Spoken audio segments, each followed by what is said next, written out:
Yeah, No, let me check Nora is also trying to connect. She for some reason ended up as a webinar participant, not as a panelist. Okay, let's start it. Then I will just transfer her to the panelist because it's only for one.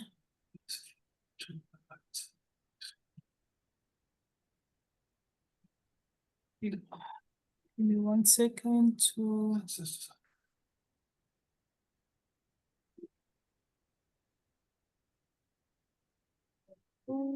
I sent you the request to record. I approve it. Something's just not working with me today.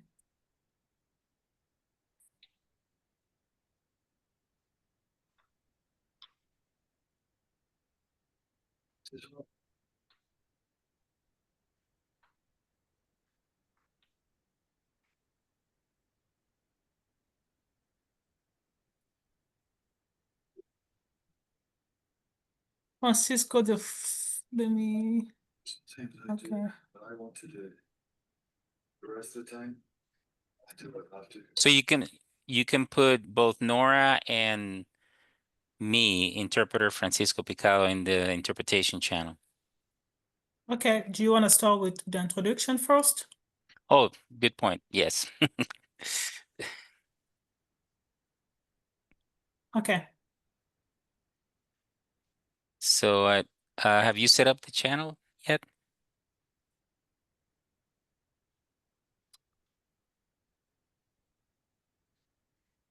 While you guys are finalizing the interpretation, I'm just going to welcome everyone to the DOTI Advisory Board meeting.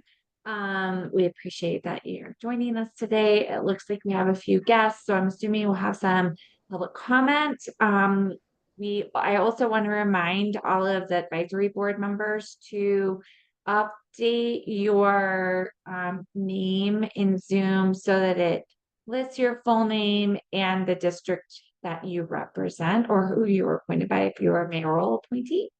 And with that, I think we can now move to language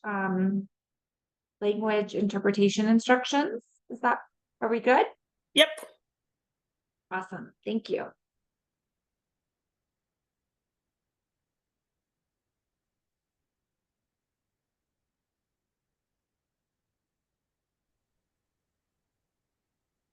If someone is talking, I am not hearing them. Francisco, go ahead. Good afternoon, everyone. My name is Francisco Picado. I'm calling from Language Access LLC. I'm part of your interpretation team this afternoon. As part of its DOTI's efforts to reach out to as broad a segment of the community as possible, interpretation is made available into Spanish for these meetings. If you have not gotten a chance to use this service before, please click on the globe on the bottom right of your screen and select the language of your choice. Buenas tardes a todos y bienvenidos. Mi nombre es Francisco Picado. Yo trabajo para Language Access LLC. Como parte de los esfuerzos de DOTI para alcanzar el segmento más amplio posible de la comunidad, ofrece servicios de interpretación. Si nunca ha tenido la oportunidad de usar este servicio, por favor, seleccione el globito de interpretación en la parte inferior derecha de su pantalla y seleccione el idioma de su preferencia. Thank you. Thank you, Francisco. Thank you, Francisco. Now I'm going to hand it over to Paul to conduct the roll call. I just handed it over to him and he has a full now. Sorry, Paul. Thunder. Let's see. I have paper this. I'll transfer it to text. I have Eileen, Ellen, Andy, Joe, Tinsley, Brian. I see Gary and Jill here. If I'm missing anyone, again, another polite reminder, please do throw your district and you know, who appointed you, if you're a free agent or mayoral appointee, and I'll make sure you're counted in Jamie Lewis here. there. Oh, yep, I see you, Jamie. Thank you for updating that. Julie Riskins at District 9. Thank you, Julie. Jake Cohen, District 10.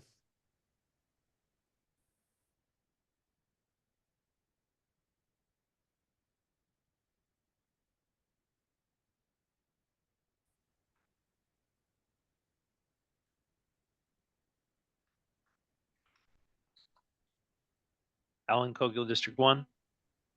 Thank you, Adam. Aileen McCallum, District 4.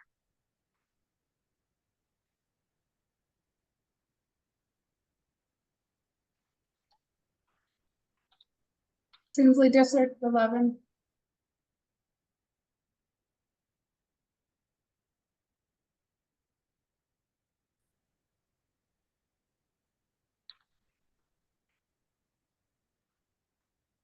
Okay, I think I got everyone.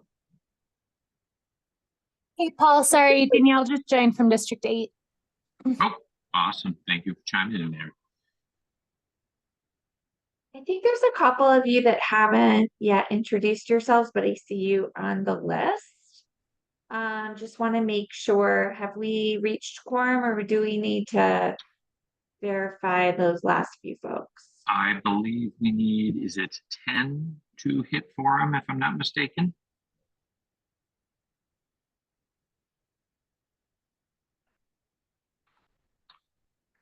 Asking leadership there for clarification. It's 10, I believe. Yes. Yeah, it's either 9 or 10, Paul. We depending have on- enough. We have Okay, enough great. for forum. Yeah. So should we move on to approve our minutes from March and April? Because I don't think we actually ended up approving minutes. I also want to make sure I'm prepared to send the link to where the minutes are being saved if folks don't have that handy. Or I will also entertain a motion to approve the minutes if you feel like you've had a chance to review them. I move we approve. Oh, And I'll sorry. second, even though my March minutes are not the greatest, but I'll second anyway. Well, we appreciate you helping out. If I recall correctly, I think Paul had some last minute lacrosse duties. Yes. Very Thankfully, important. the season is over for my sanity and our secretarial duties. Yeah. Okay, so all are all in favor of approving the March and April minutes, please raise your hands. Give everyone a chance to do that. I think. Okay, and now lower your hands and please raise your hands if you oppose. Okay, seeing none, the minutes have been approved. And we're running a few minutes late, but I think we're going to be okay. We now have some time allocated for public comment. Looks like we have a few folks attending. Nanita, do you want to introduce and welcome our speakers to their time? Yeah, I have David Menter. I'm sorry if I pronounced your last name wrong. I have a hard time pronouncing people's last names sometimes. Let me know if you're into the panelist.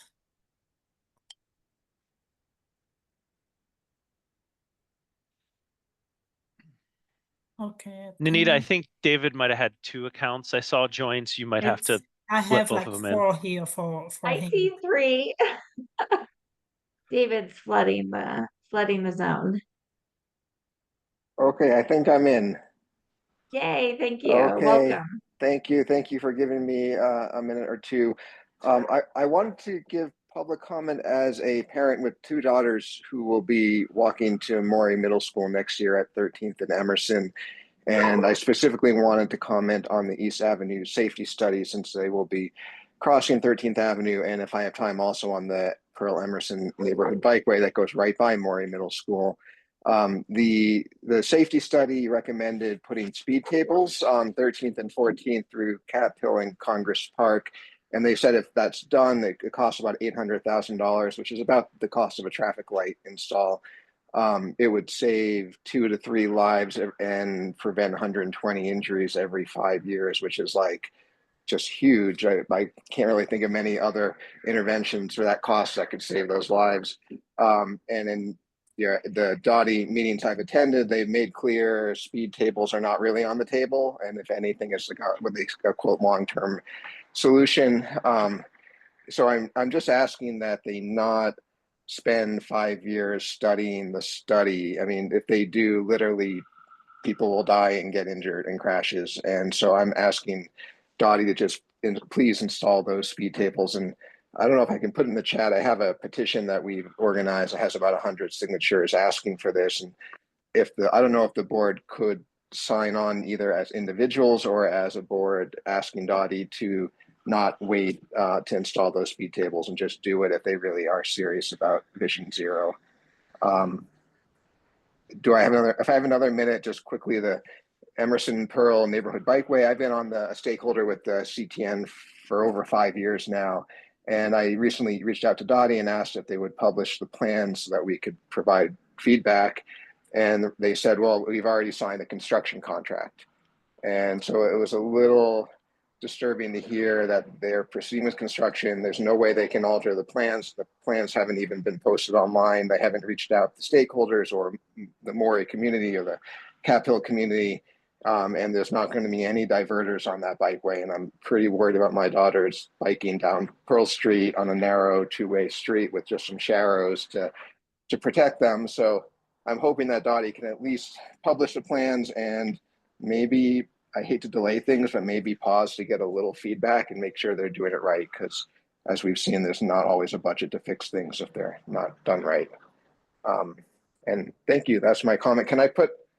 I'm going to put the petition in the chat. And if, I don't know if folks want to sign on, if they're able to. I think you can do that. It just for transparency's sake, you're able to do that now, but I don't believe that link will be available to our attendees. But I understand what you're trying to do for the board. Yeah, thank you. Yeah. Aileen, perhaps we could have Paul add it to the meeting minutes that'll eventually be posted on the website. That way folks could come back and find it if they want to. Yes, awesome. Thank Please you. do pop that link in there. I'll throw it right in the notes. Thank you. Just give me one. And Just trying to find that. while you're doing that, David, Gary, you had your hand raised, and I just wanted to make sure we acknowledged you if you needed to. Thanks so much. No, I have no questions. I don't know how I did that, but I'm sorry. That's okay. No problem. Okay, thank you so much, David. Yeah, we thank have you. the link that you shared. David or Paul will add it to the minutes, and that will be available to the board if they would like to participate in that. Okay, petition. thank you very much. Thanks. Okay, Nanita, our next speaker. We have, let me see here, Josh Saunders. Josh, I just moved you to the panelist. You ready? Hey guys. I'm Josh. I'm in District 5 and I'm on the South Hilltop RNO, which the Kearney Cremeria bikeway should go through. My family's been doing a lot more walking and biking around the city because it's healthier, cheaper, and a lot more fun. But we have one enormous pain point. We have to cross Alameda, and we've been walking or biking across it for like 7 years now. Because life happens on both sides of Alameda, I'll cross it anywhere between 4 and 14 times a day. And that is not fun, especially when looking at an uninstalled bikeway. I know everyone here knows this, but kids have an especially hard time playing outside because drivers make it very dangerous. In South Hilltop, they're my kids though. They're Georgia, Amelia, and Colby. And my kids and our neighbors have been waiting for traffic calming in the South Hilltop neighborhood so we can safely ride our bikes and use the street. We are surrounded by stroads, Alameda, Monaco, Leetsdale, and Holly. Drivers speed through our streets, making it unsafe to play outside. I'm a very, very risk-averse bicyclist, and I've had close calls on 3 out of 4 of those. I have a really hard time understanding why a bikeway in progress gets uninstalled. I hear a lot about the cost of safety projects and limited dollars, and it's very frustrating waiting in line for a safety project to get funded, only to realize the funds to uninstall it and redesign it are always available. So I've asked just about everybody I know, Councilwoman Sawyer, Molly Amphier, anybody who might know, for an update on the Kearney-Cremeria Bikeway. So if it's possible to get an update on the Kearney-Cremeria Bikeway, I would appreciate it. Thanks. Thank you so much, Josh. Your concerns are noted. Thank you. Try to bring up some questions along with David's questions about some of the progress of these projects. Okay, Nanita, do we have any more speakers? No, that was Any other about it. Was only 2. Okay, great. Okay, well then we're going to move on to a report from DOTI leadership. I'm looking through our attendees. Is Nick here? He's here. Or Earl? Oh, there he is. Hello, Eileen. Just on the other end of your ribbon of videos on there. Yes, thank you so much. Okay, so excited to hear updates from your team. If you happen to know any updates off the top of your head on those 3 projects discussed, that would be awesome, but we understand if that needs to hold off until next month. But then I'll hand it over to you. Thank you. All right. I would say, yeah, on those, let's hold off till next month. I can give a much better answer. I think hopefully much more satisfactory answer on that. A few items today. I'm going to go relatively quickly. I think I'm very excited about our bond discussion here later today. Not the least because of my first issue, just wanted to, and I imagine this group has seen, more news about what the 2026 budget is looking like for the city. And unfortunately, it's not good news. It is projected to be flat. And flat, when you think about inflation on there, basically is down on there. This is from a lot of different reasons, primarily the Denver General Fund is very dependent on sales tax on there. And Denver, like many cities across the country, is seeing reduced sales tax revenue. I think ultimately the number I saw was about a $40 million shortfall from what was expected in 2025. On there, of course, kind of uncertainty in trade and tariffs, words we've heard too much of lately, don't want to hear more about, but those also add to that uncertainty. And of course, uncertainty is about the worst thing for a budget possible on there.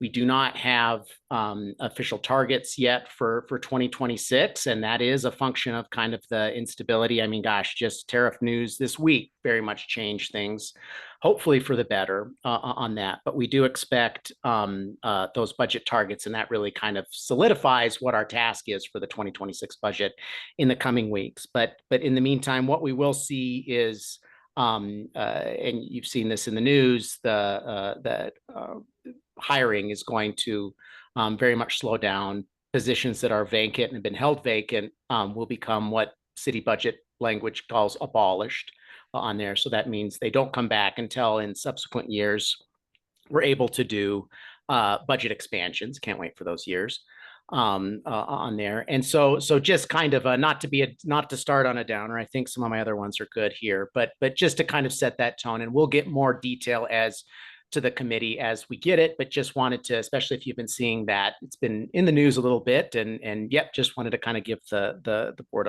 a heads up. So more exciting news, scooter ordinance. We had heard, I believe, a scooter presentation. I think that was last month from Nathan Pope. And of course, we've been working with Councilman Hines for a period of time here on as we start to move into our next round of scooter licenses, making some tweaks to both ordinance and then also kind of what we're thinking about around how we properly regulate scooters. We of course, the saga of scooters began in 2018, and that was kind of Wild West.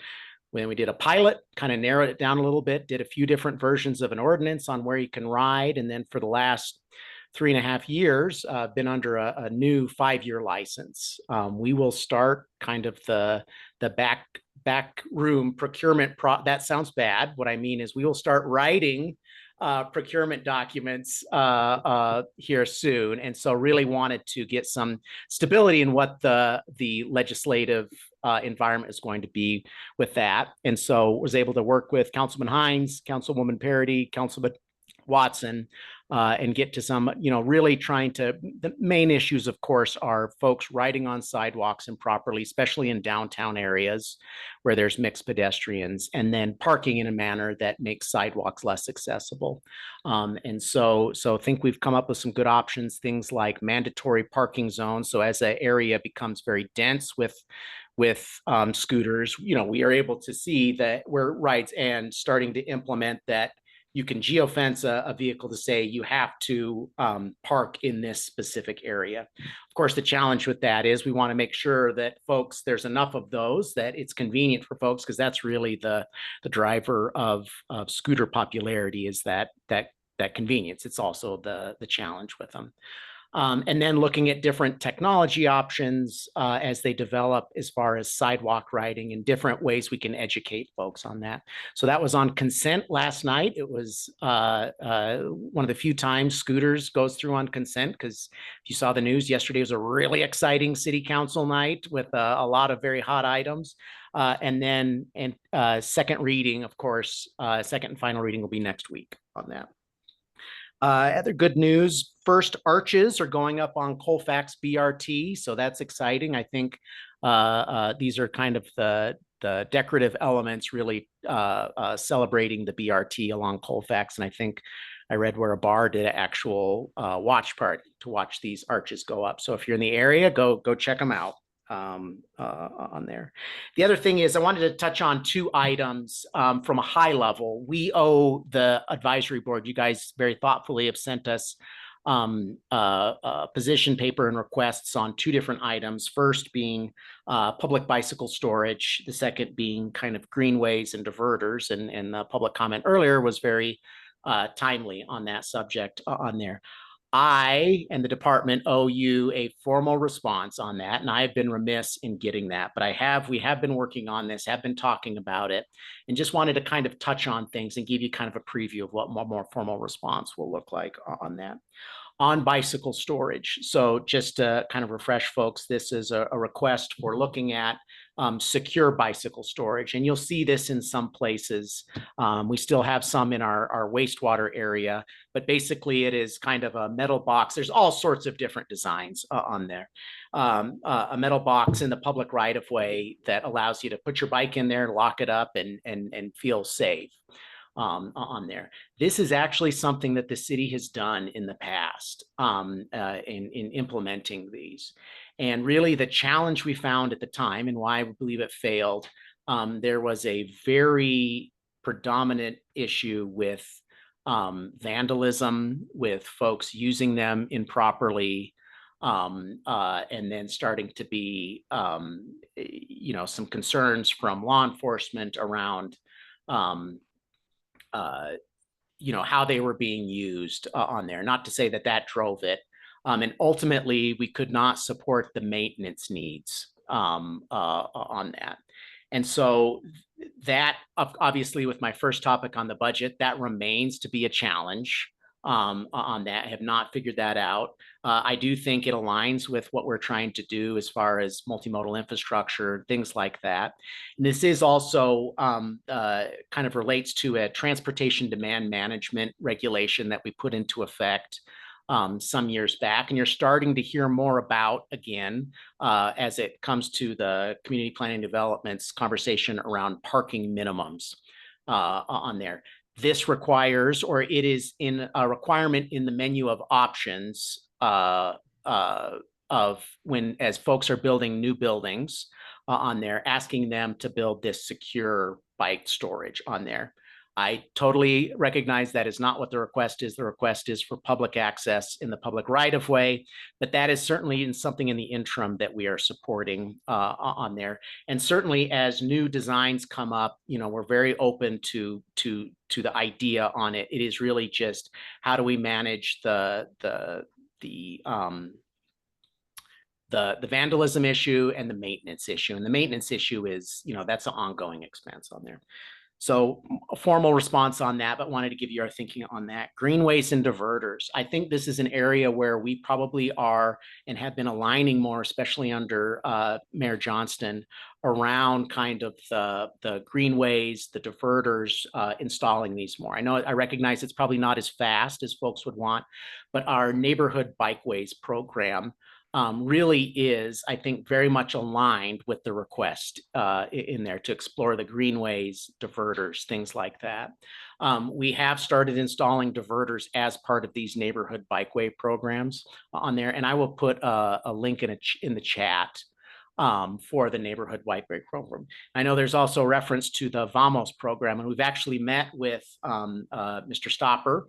I've met with him relatively recently and looking for ways to, I think there is a lot of alignment between our neighborhood bikeways program and the Vamos program, and want to explore kind of future collaboration on that, future alignment. I think one, I wouldn't call it a conflict point, is maybe they identify a street as a Vamos Greenway, whereas we identified the street next to it. And not to say we're going to have a map battle on there, but of course we want to make sure that there is consistent information out there. Maps are effective and bikeway maps are effective when they're consistent with each other on there. And so also on this one, I'd say more to come on this beyond just a formal letter. Really do think kind of in the amount of time that we've been talking about this, which is most of the time I've been here at the city, the program is definitely shifting more towards this. And I think you'll see an acceleration of that under Mayor Johnston on that. So that was actually long. I said I was going to go short, and we had exciting topics, but happy to answer any questions. Great. Looks like we have at least three questions. Just a point of clarification, 4 questions. Just a point of clarification. Nick, we're not having a sidewalk update today, correct? Geneva's not. Okay. So we actually have plenty of time for these questions. That's why I just wanted to double check before. I think there was some miscommunication on the agenda. We're okay. Okay. Because we have Bond, and I see Jill here. Yeah. Okay. Yeah, we're totally good. That's the one. I think no offense to Geneva. I'm bored with side. Well, yeah, no offense to Geneva. Jill. I just wanted to get that cleared up so I understood how much time we had and kept us on track. So we do have time for all these questions. Jamie and then Julie are on deck. Yeah, Nick, when we wrote the letter for the bike storage, I was under the impression the emphasis would be on letting people use the right of way to purchase and install their own bike lockers. I hear you saying, maintenance and vandalism, which would be on the onus of the owner. I thought this would be more of a permit process for people to use the right of way rather than the city being responsible for the details. That is a good clarification. Okay. Yeah, I appreciate that. And that would be similar to how we do the bus stops, which I'm not going to hold up as the beacon of perfect infrastructure out there. That's a great point. Now, it does, of course, that does require that maintenance, security issues. I don't want to put too much into that. I do think there's potentially, and I think you'll see more of an appetite for exploring programs like that are privately funded on there. Thank you for that clarification, Jamie. That I'll put that on me that I didn't parse through that. We can address that more clearly because I think there's options. I mean, everything requires regulatory change and then potentially ordinance change on there. But yeah, I do think there's more options for that. Now, I will say that commitment is difficult. The maintenance commitment is difficult, as we've seen with the bus stops on there, and fully recognize that is not, and of course the bus stops, the business model behind that is it utilizes advertising, and if that's something that we could explore similarly with this, maybe even under the existing transit amenities program. Yep, thank you for that, Jamie. You're welcome. Thank you. Julie? Yeah, thank you. Thank you.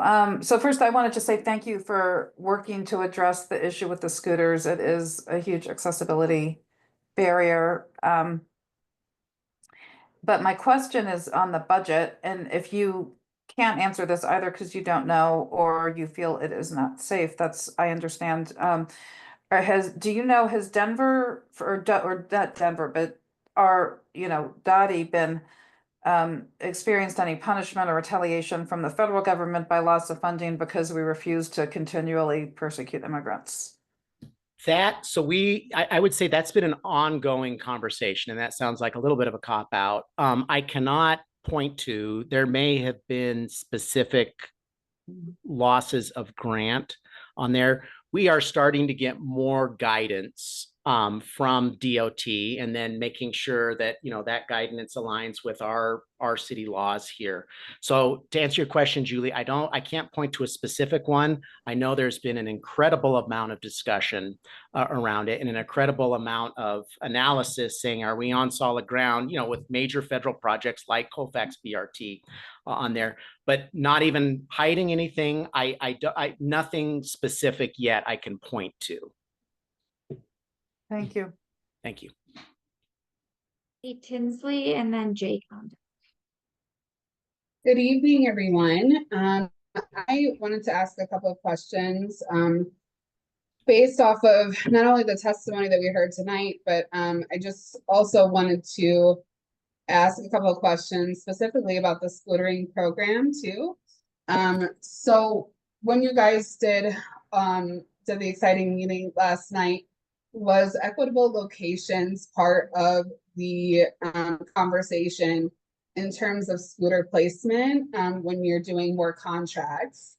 That's number one. So I'll stop there. Yes. Let you answer that. Yes. Okay.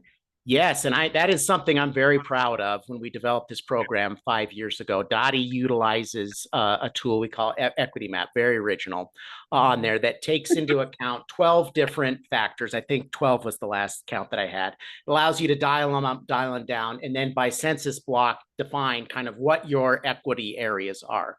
We then, as a condition of the license, require folks to deploy more vehicles in those areas. So if you want to deploy in that sweet downtown, you also have to deploy in these equity areas, because we know there is often alignment with those equity areas and a lack of access to transit on there. So that is not changing as a function of the ordinance change. That really is in the program development on there. And that's wonderful. That's wonderful to hear. I want to cut you for a second because I do want to put this plug in here. So when are some scooters coming to District 11, or when are they going to be having a parking place? Because we do not have that. Sure. Yeah. And scooters are required. That was another one of them. It was just a geographic equality, not equity necessarily, but equality, saying that you must be in every single neighborhood on there. Now, I'm not going to say that there are 100 in every single neighborhood, and this is something we just wanted to require to make sure that. And then the parking, that is a function.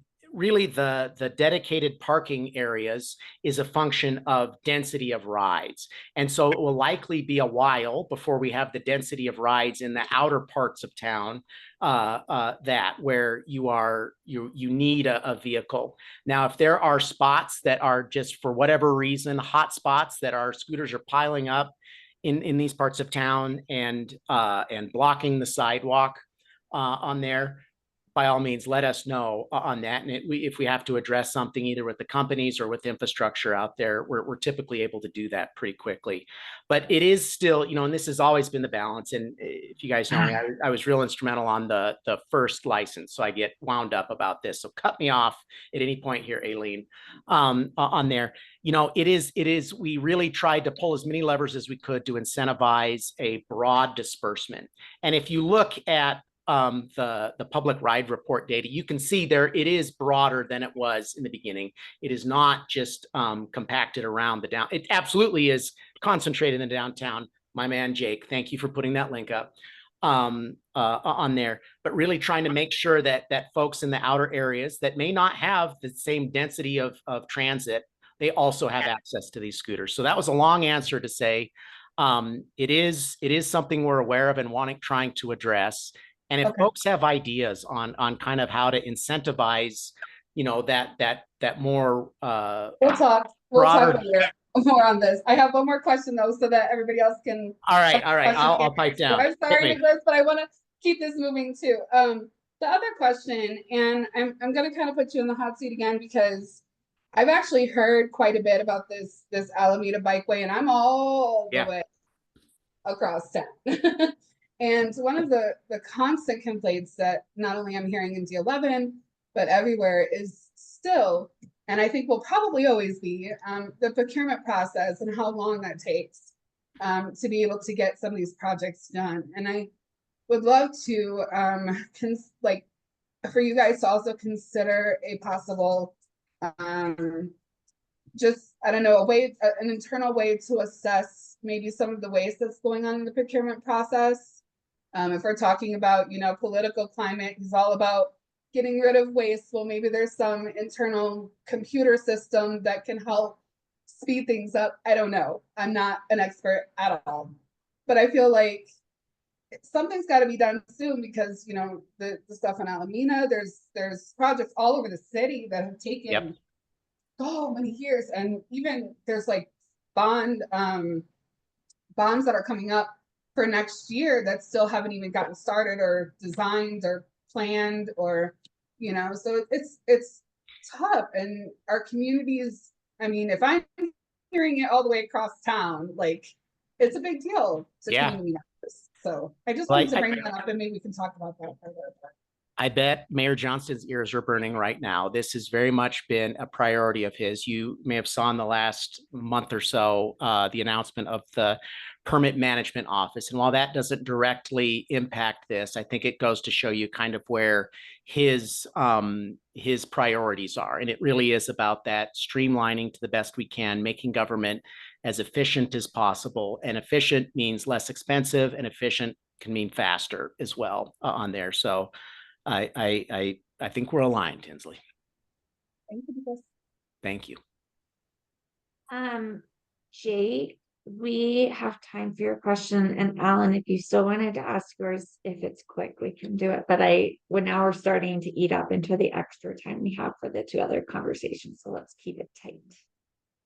All right, I'll try to be as quick as I can. I think one, I guess my first point was just a comment, Nick, given the way that the letter on the public right-of-way bike parking was designed. I think that probably better correlates to like utility boxes than it correlates to bus stops, given that they could theoretically be installed by a property owner adjacent to their property, right? Like in many neighborhoods in Denver, the homeowner parks directly in front of their home. This would just give them an option to build their own bike parking in the public right-of-way in front of their home. And given the vandalism and poor location of utility boxes in Denver, I can only imagine this will be better than that. And then I guess my other one is a comment, question, concern combo. I consistently hear from the department that sidewalk detection is something that we're monitoring the technological development of. Yep. Lime launched sidewalk detection in San Jose 5 years ago. It's in 12 cities pretty actively. I don't get what we're monitoring. It seems to be working pretty well in those cities. They've kept the programs. I haven't seen declines in quantities of scooters. As a former software engineer, I mean, it's pretty easy to figure out the speed of the scooter and then detect the bumps. So I don't know if they're giving excuses, but like the software is dead No, simple. it's not specific companies, you know, and we've had, there's all sorts of different ways that they try to do it. I think what our main concern was with that and what we were able to work through with the bill sponsors was we're happy to deploy it. What we don't want is that unilaterally reduces speed, because we've done a number of throughout the years. And honestly, since I began with scooters in 2018, this technology, you know, this or that, you know, it's here, or it's 2 weeks away on that.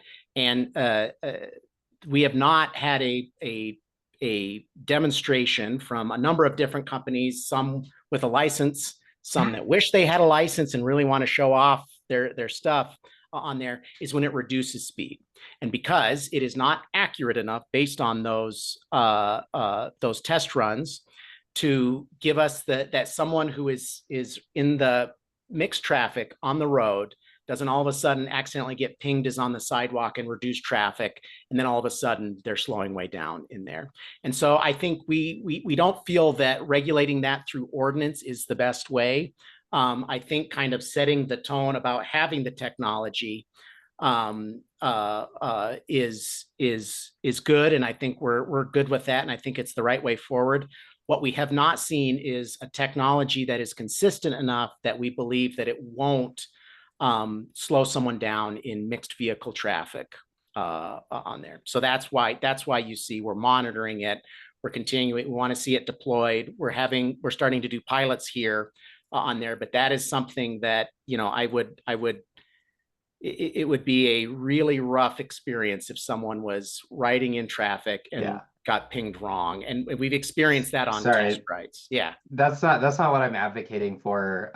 Like in my thought process, this could be like a basic, like, hey, there's a fine from the city if we detect sidewalk riding, right? Like after 5 times, right? Something like that, where there's a disincentive. And like, now that this tech's been deployed in San Jose, Chicago, San Francisco, parts of New York, like, I mean, it's pretty widespread and pretty similar climates as us. So I don't, it seems like those cities are having success, and it seems like most of them are being deployed by Lime specifically. So Lime could launch seemingly yes, and Lime's been a good partner with this, and there are vehicles out there today, and this has been part of kind of some recent changes we've done with the programs to get some of that technology out there and get testing on there. You know, fees and fines bring in a whole other level of legal certainty that we would need on that.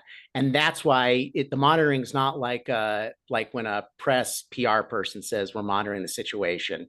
This is, we truly are monitoring, testing it. And when it gets to the level of certainty that we're confident, because we've not seen that yet. And this is not just reading the books and the blogs. This is hands-on testing on there. And look at some of the other cities and kind of, even with the fees and fines and kind of what they have to do to pay back some of those on there. There's a lot of challenges with it. I think it's been presented as this panacea for sidewalk safety. I think it could be. I don't think it's there yet. I think it's close. And it's something for us to continue working with these companies to make sure that it is in a place where we can either slow folks down without fear of putting them into, you know, getting rear-ended by an Escalade, or we're fining folks and then having to go to court because the fine was incorrect, stuff like that. So that's what we say when we truly are monitoring, working with the companies, and we want it to succeed. Okay, and I think the fine structure could be something where it's part of the contract with the company and it's a fee that they express to their clients rather than something that's a true legal fine. Sure. I mean, I was hit by a scooter in the last month.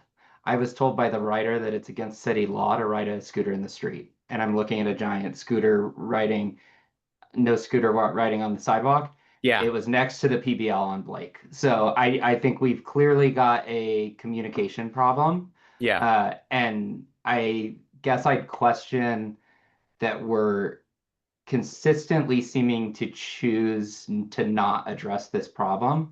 And we're having 5 hospitalization visits to Denver Health every single day. And that's not just the other people on the sidewalk, it's people riding on Flagstone and supermaning off the scooters.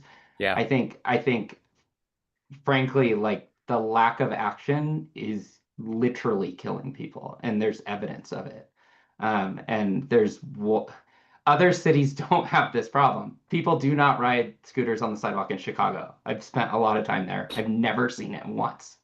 And I don't know if we need like a right-of-way enforcer to stand on a sidewalk on this. I mean, they ride down the 16th Street Mall through the fences. I mean, I'm sorry, but I just like the safety issue here just really seems to be like we're monitoring. It's been 6 years later. We're having 5 incidents a day, and there's no progress, like zero. And there are people who are cracking their skull open every single day in the city.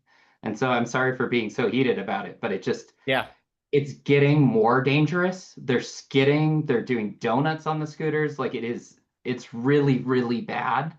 And I just think we need like actual real urgency because there is solutions here and other cities are pulling it off. Okay, Sorry. thank you so much, Jake. That was really, I appreciate your candor. Nick, I know you guys are going through the crafting of the RFP. Maybe there's something to take from what Jake's talking Oh, about. for sure. Yeah. And including that in the RFP, because I also am aware that the scooter companies are starting to brag about their technology. Yes. And I think your point about the consistency and the accuracy of that is really valid. Maybe we let them try to compete on that with the RFP. Oh, absolutely. In an effort Yeah. to improve safety, to Yep. Jake's. So Nope, I think we're aligned. yeah, I think we are too. Okay, thank you so much. We are technically behind schedule, but we only have 2 major components of our presentation or our meeting left. Thank you so much, Nick. Really appreciate you being here. We're going to move on to the Vibrant Denver bond issue. I know we have Jill from Denver Streets Partnership to present to us, and I think there's somebody else, but I don't remember their name. So maybe Jill, you can help me out there. We have about oh, Molly, good, thank you. And if we can try to stick to about 30 minutes tops on this, we'll be fine for our Council District 1 update as well later on in the meeting. So that may hand it over to Molly and Jill. Great, thank you so much. And I'm going to start us off. I'm going to try and share my screen. Let's see, hopefully that's sharing the correct screen. Not yet. Oh, there we go. How about now? Do you see a vibrant bond? Yes. Great. Okay, thank you. I am Molly Scarborough, Deputy Bond Program Manager for the Elevate and Rise programs and staff facilitator for the Connectivity Subcommittee of the Vibrant Denver Bond. I'm actually going to turn it over. We also have Laura Swartz here from the Department of Finance, who will provide you kind of a high-level overview of the Vibrant Denver Bond process. And then we're going to turn it over to Jill Locantore, who is the chair of the Connectivity Subcommittee and the bulk of our presentation. So with that, I'm going to turn it over to Laura. Thank you, Molly. Can everybody hear me, see me okay? Somebody say something. I can't see anything on the screen. Looks great. Okay, great. Thank you. My name is Laura Swartz. I'm Communications Director for the Department of Finance. I was with you guys in March, I think, when we did when we were kicking off the Vibrant Denver Bond, and we went through a pretty detailed presentation then of what the bond program is all about. So I've just got a couple slides here. Just wanted to give you a couple updates of things that have happened since we last spoke, just to bring you up to speed on where we are today, and then let Jill and Molly really dive into the work of the Connectivity Subcommittee. So just as a reminder, the Vibrant Denver Bond Program, we are looking at around $800 million in potential bond investments. This would be a 6-year bond program. So the Elevate bond program that's underway now, that's nearing completion, was a 10-year program. The RISE bonds that was approved by voters in 2021 will be completed in 5 years. So for the Vibrant Denver Bond that we're looking at now, we are trying to pick projects that can be completed within 6 years. This shorter time frame, one of the things we saw with the Elevate program is because it was such a long 10-year program, things changed in that decade. Obviously, our last decade was a bit of an anomaly with the pandemic and the effects that we had from that, but there is still a lot of risk when it comes to trying to cost out projects over a 10-year horizon. So the shorter delivery time frame will really help us manage the program itself a lot better. So what you see on the slide here is a reminder of what our 5 subcommittees are. So we had a subcommittee that met focused on parks, playgrounds, trees, trails, and our climate. We had a subcommittee for arts and cultural venues. We had a subcommittee for recreation centers, libraries, housing, and other city facilities. We had a subcommittee for connectivity, street, bridge, bike, and pedestrian safety. And that's the subcommittee that Jill and Molly will dive into in a little bit more detail here in a moment. And then we also had a committee for safe and healthy neighborhoods, which when we started this program, we had called that public safety. And then we received a lot of feedback from people that really it's a much more expansive list of projects than simply police and fire. So we rebranded that committee. Molly, you can go ahead and advance the slide. So from the beginning of February through almost the end of April, we were in a really rich community engagement phase. So hopefully, in addition to hearing from me when we met in March, hopefully you also had a chance to attend some of the community conversations that were held around the city. We were in every single council district. We had a dozen community conversations and town hall events around the city. We also had an online survey. We had a survey that was available in print in every rec center and library across the city. The surveys were offered in English, Spanish, Vietnamese, and other languages by request. And then we have an online comment form on the website as well. So from all of that input, we heard from around 7,500 different, or we received around 7,500 different pieces of input. And you can kind of see the breakdown here of where that was coming from. You can go to the next slide. So where we are today, we are wrapping up the subcommittees. This week is the final meeting for all of the subcommittees. So the Connectivity Committee had their last meeting on Monday, which is why they're able to come and present tonight. We do have a couple more subcommittees that are still meeting this week. We kicked off on Monday the orientation for the Executive Committee, and that committee will begin formally meeting next week.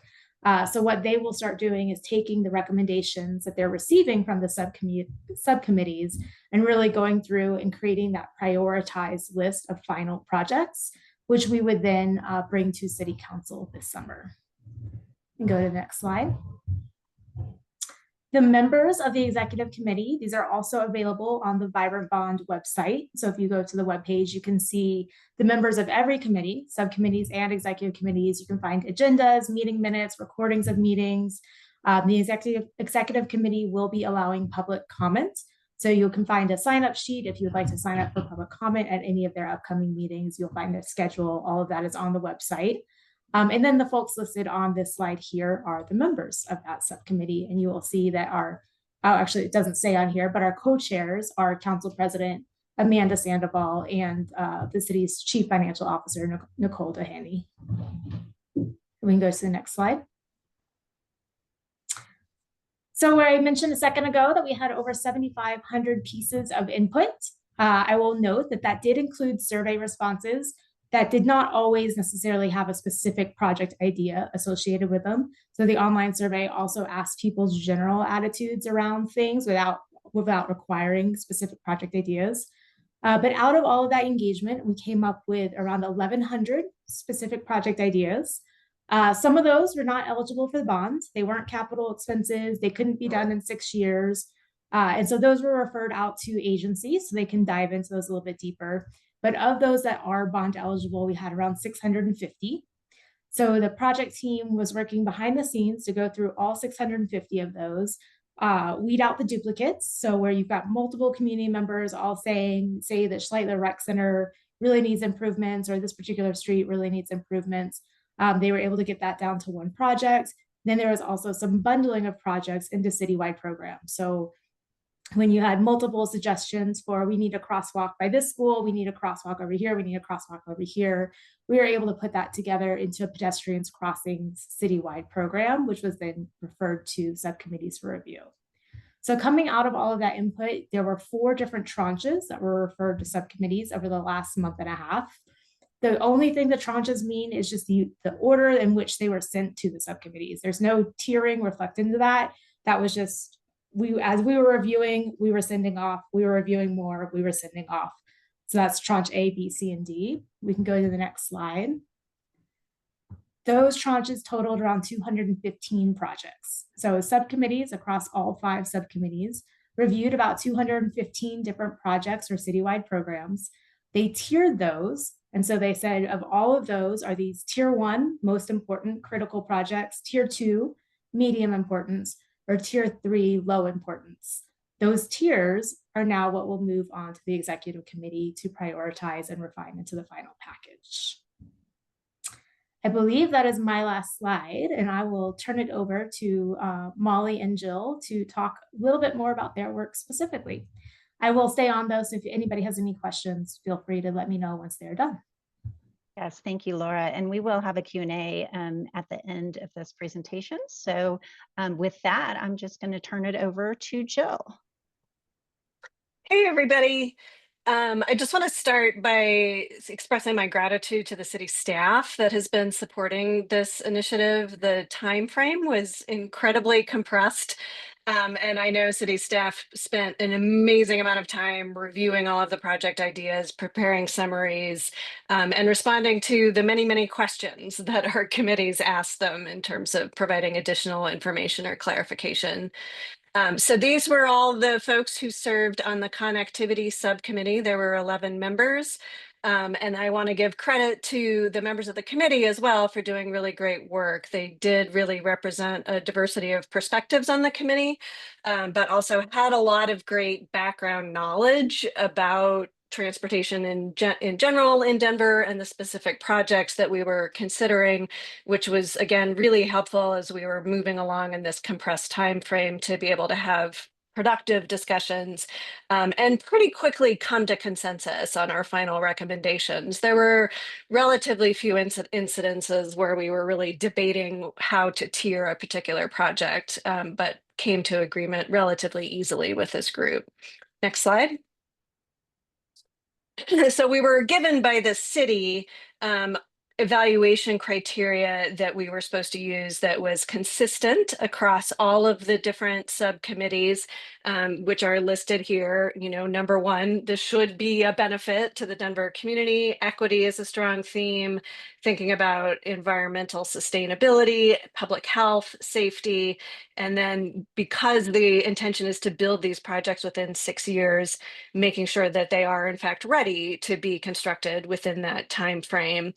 And then we had values that we were to adhere to as a committee, again, reaffirming the commitment to equity and sustainability, as well as transparency. All of our meetings were open to the public, and Molly did a great job of getting our meeting minutes very timely posted to the website.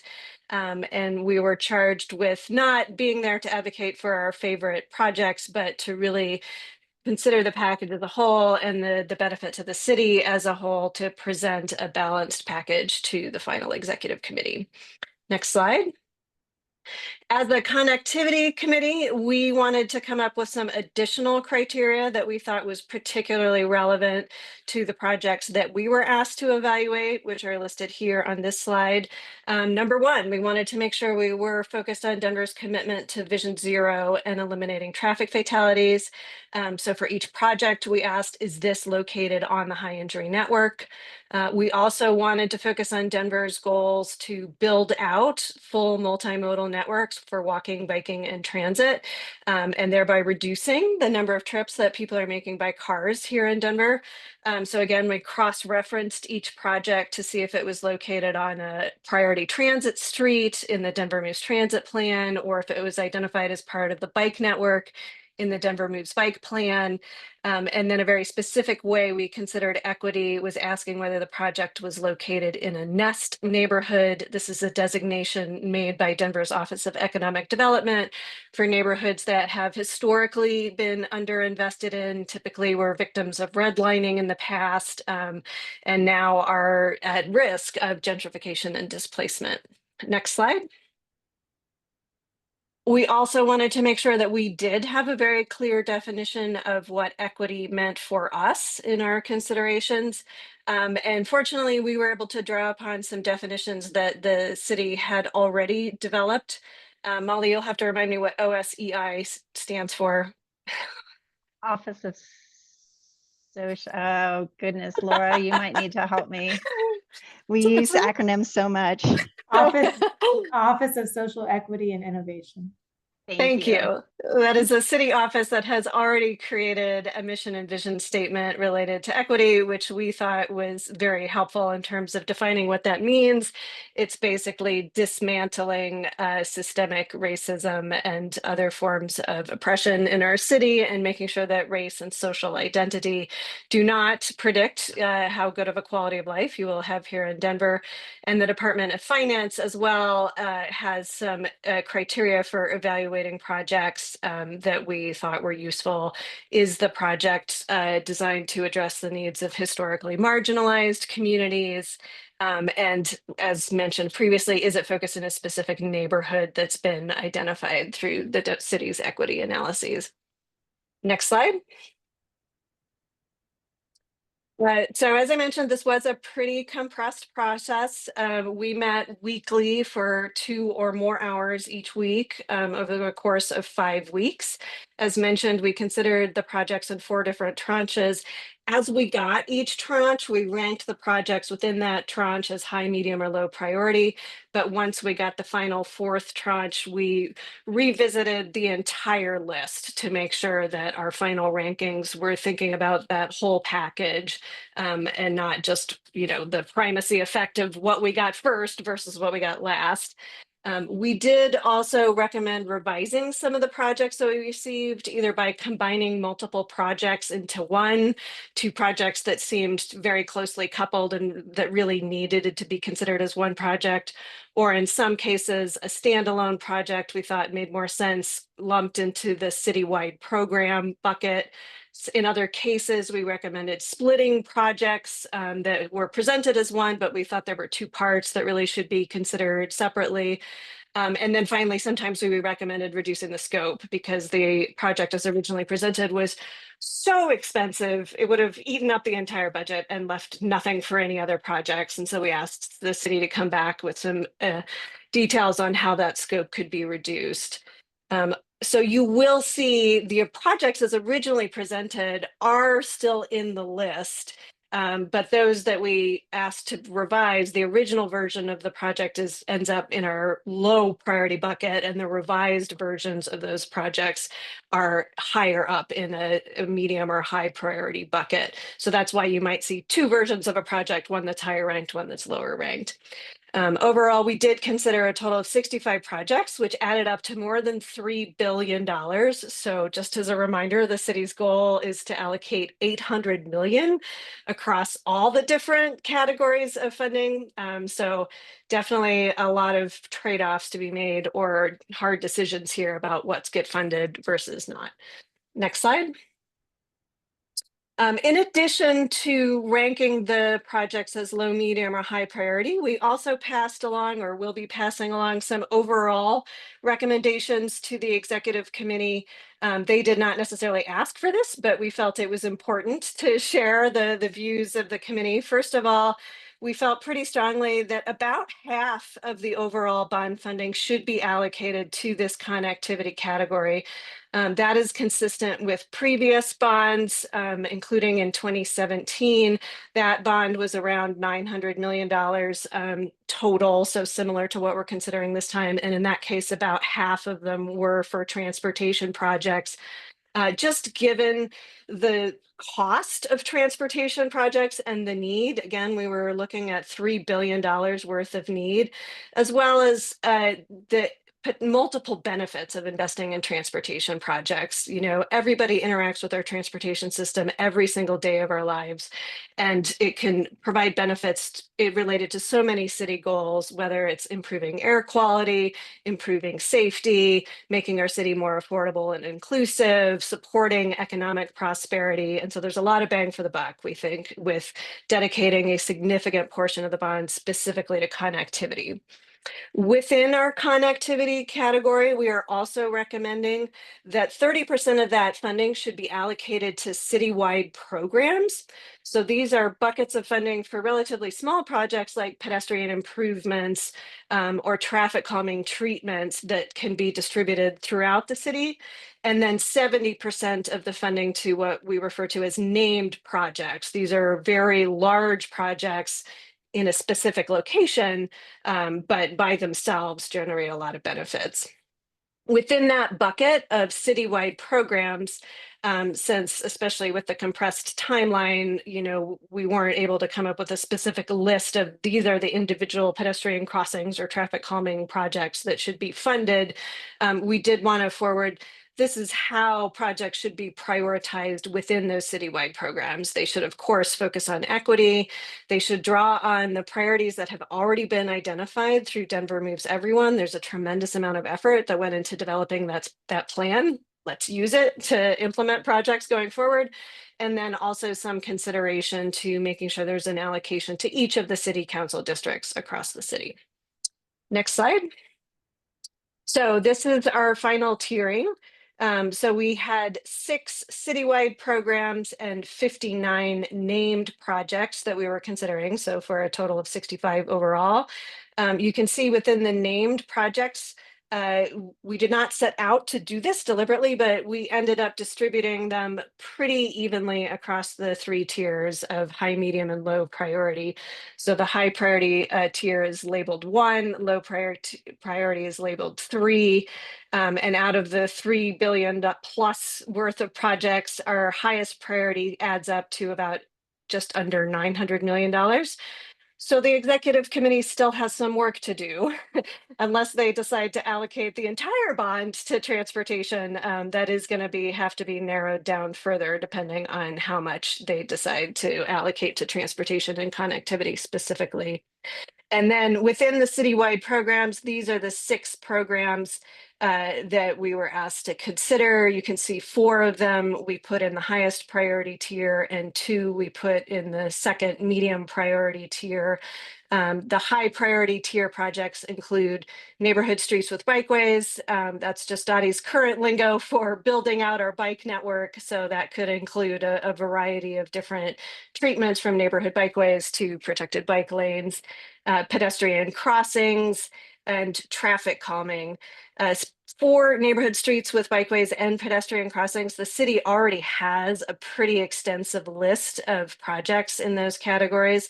That has been identified through numerous planning efforts over the last several years. Traffic calming would be a new program for the city, but the city does have several plans that can inform the identification of what projects would end up in that bucket. And again, our recommendation was to draw on Denver Moves Everyone and equity in identifying the specific projects that end up getting funded through those programs. Next slide. So just looking at our tier 1 highest priority projects, there were a total of 18 that made it into that bucket, just under $900 million. Out of those 18, 15 of the projects are on the high entry network. 13 of the projects are located on a priority transit corridor. 10 of the projects are located on streets that have been identified as part of our future bike network, and 11 of the projects are located within a nest neighborhood. With the exception of only 1 project on this list, all of the projects check at least 2 of these boxes, and several of the projects check 3 or 4 of these boxes. So really address the priority criteria that our committee had identified. Next slide. So these are the named projects that ended up in our tier 1 list. I'm not going to describe each one in detail because that would take the rest of your meeting time. But I do want to point out some categories of projects that are included here. Ones that I'm particularly excited about are these major multimodal transformations of big arterial streets in Denver, particularly along corridors where the city is planning bus rapid transit in the near term. David Mincer in the public comment period earlier referred to the parallel street safety studies for streets parallel to the Colfax BRT, which are 13th, 14th, 17th, and 18th. I think we all believe and understand that addressing those streets will only reinforce and support the success of the Colfax BRT corridor in a holistic way. So those ended up high in our ranking. Federal Boulevard, really adding to what CDOT is already planning, both on Federal Boulevard as part of the BRT on that corridor, as well as adjacent streets. 38th Avenue, the city just finished planning for BRT and related improvements on that corridor. We have several other major arterials here from Alameda, Sheridan, Evans, York, Josephine that are transit priority streets and part of our high injury network. We have a couple big moves on our bike network, including extending the current Broadway bikeway from where it stops now all the way into downtown Denver, addressing that piece of the Cherry Creek Trail that's along First Avenue that is really terrible right now. And we've been talking for years about how to improve this important piece of this bike superhighway through our city.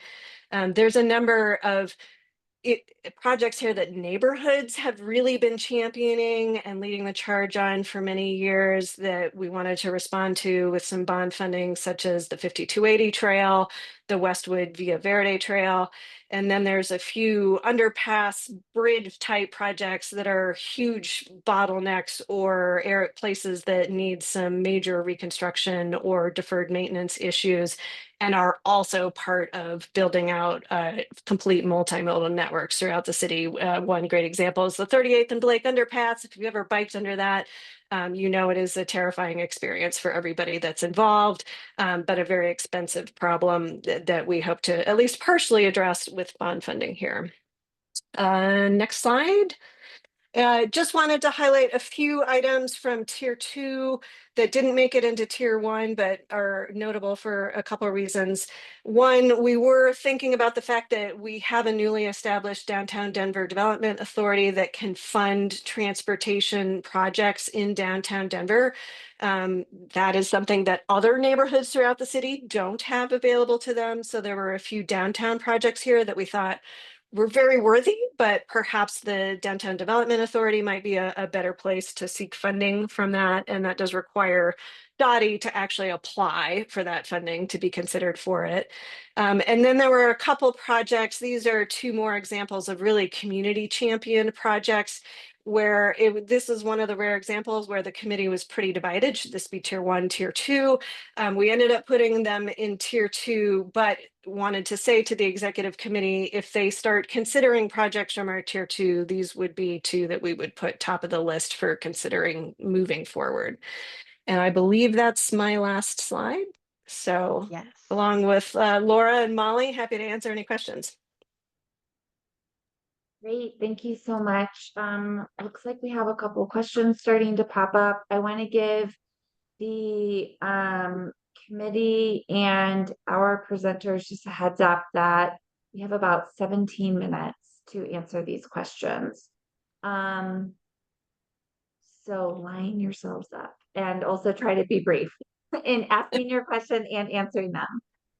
Okay, let's start with Tinsley and then Joe's on deck. I just wanted to express my concern again.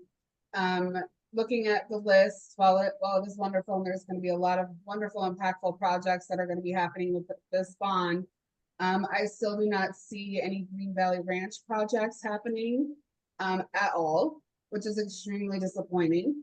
I also strongly feel that because we are I would call it like a split community, we should have been given fair game with Montbello to do something together, or at least have the same opportunity. I understand that Montbello has wanted this walk loop for a long time, so I'm not discrediting their wants. But we have been waiting on a lot of things. We also have given a lot of creative solutions, including perhaps a municipal building or more safe route to school funding, etc. But I just wanted to express my disappointment, honestly, for my district that there was not more done for Green Valley Ranch. We're trying to advocate for something in our community. Thank you, Tinsley. I totally hear you. I would say from the committee's perspective, we were limited to considering the projects that were passed through to us. And I would have to double check, and Molly, you can also correct me if I'm wrong. I think there may have been only one project that was specific to Green Valley Ranch that was presented in the original list. And then our hope and our advice for having 30% of the funding allocated for those citywide programs is that they can be distributed more broadly into more parts of the city than the named projects, with a particular eye to equity, and Green Valley Ranch being, one of those communities in the inverted L. We would love to see some of that funding distributed there. I Yeah. do. I was just gonna mention real fast, then I'll give everybody else a turn. But I do remember vaguely being at the bond meeting in Green Valley Ranch with many of the participants, and they had many wonderful ideas. So I just really hope, I'm not sure why none of them got put forth to your committee. But again, I'm expressing my disappointment in that. Thank you. Yeah, a lot of the ideas that came up at those bond committee meetings were for relatively small traffic calming or bike or pedestrian improvements. And those were all lumped together in those citywide program buckets. And so not presented individually to the committee. Yeah, I was going to add that is correct. We did receive a number of projects that are in those citywide programs. So just one off the top of my head, I know the medians along Tower Road were submitted, and that's part of a citywide program. So Tinsley, while you don't see those listed there as the named projects on tier 1, we can definitely get some more information to this group on kind of what the projects are that are going into the citywide programs, and you will see some more in those from Green Valley Ranch. And then I'll also just remind this group, you're only seeing the connectivity committee at this point. The other subcommittees are still meeting this week, so we don't have final recommendations from them. So you're not seeing anything in connectivity that would speak to a recreation center, a city facility, a library, an arts, a park, all of that. None of that would have gone to the connectivity committee. So that's just not the focus of this discussion right now. So I just want to preface that by there are a lot of those other projects showed up in other committees as well. Okay, I appreciate everyone's feedback, but we need to move on to the next questions. Joe, right? Okay, yeah, I promise to be brief. Yeah, could you go back to the final tiering slide? I just had a question on that. So what you showed was the total, and then you showed what it costs per each, like per mile. And we in the committee, we struggled with exactly how many miles are we going to get. It was called final tiering. Yeah, there we go. So the question is number of projects, but you say the neighborhood street bikeways and cost per unit. Well, how many units, I guess? I just want to know in general, not any specific area, but are you planning for 500 miles of bikeways? I know that doesn't work out, but do you have some kind of number so we have a feeling about how pervasive your ask is? You see what I'm saying? How many miles actually is in that 897,373,800 number? So that 897 million does not include the citywide programs. Our committee was not asked, nor did we make a recommendation on exactly how much should be allocated to each one of these citywide programs. Rather, our recommendation was out of the total amount allocated to connectivity, 30% of that should be for the citywide programs. So for example, if 400 million is allocated to connectivity, 1.2 million, or whatever the math is, I can't do math live, but 30% of that would be for the citywide programs. Okay, well, I guess, Jen, can we go back to the one slide, the tiering?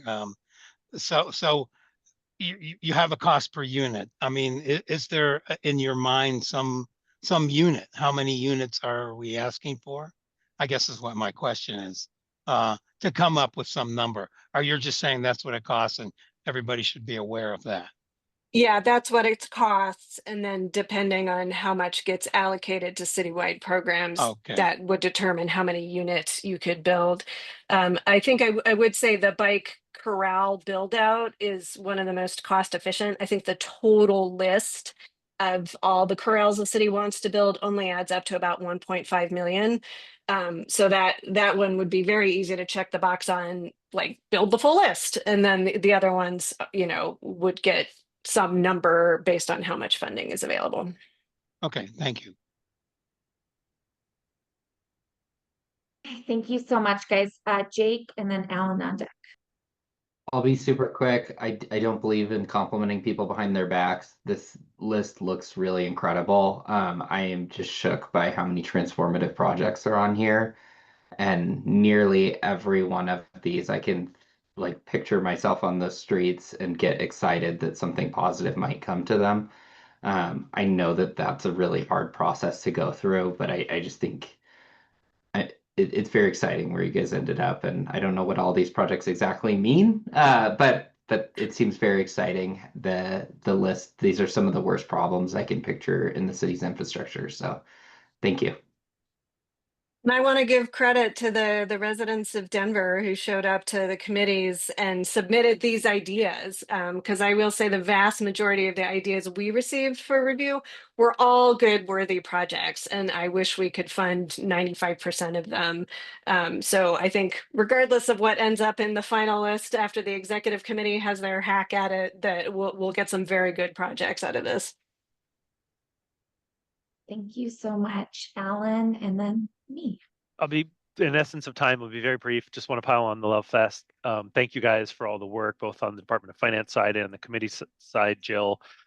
Really excited to see 38th Avenue, West 38th Avenue added to this for major multimodal transportation. So thanks again. Thank you so much, Alan. Jill, I will also echo this list is really fantastic, and I agree with Jake on the number of potentially transformative projects that are included on your tier 1 list. I do, however, agree with Tinsley. There does seem to be a number of the extreme quadrants of the city geographically that are left out of the projects list. And I hear you on your comment about how investment would be recommended through the citywide programs. The omission of at least 3 FAR areas on the major projects list is, in my opinion, so great that I think that the executive committee or whoever makes these final decisions would benefit by providing as much detail as reasonably possible with the citywide programs to make up for the fact that larger projects would not be making it to those outlying districts. Because those obviously, those citywide programs are smaller projects, but will be meaningful, right? But it's going to be hard for the community to grasp that unless it's clearly outlined, really to Tinsley's point. So I really just want to emphasize the need for as much detail as possible that can be shared. And I hope this feedback makes it to the executive committee somehow. Because Jill, your point about $400 million being allocated to these connectivity projects is excellent. And you're so right about, investing in connectivity.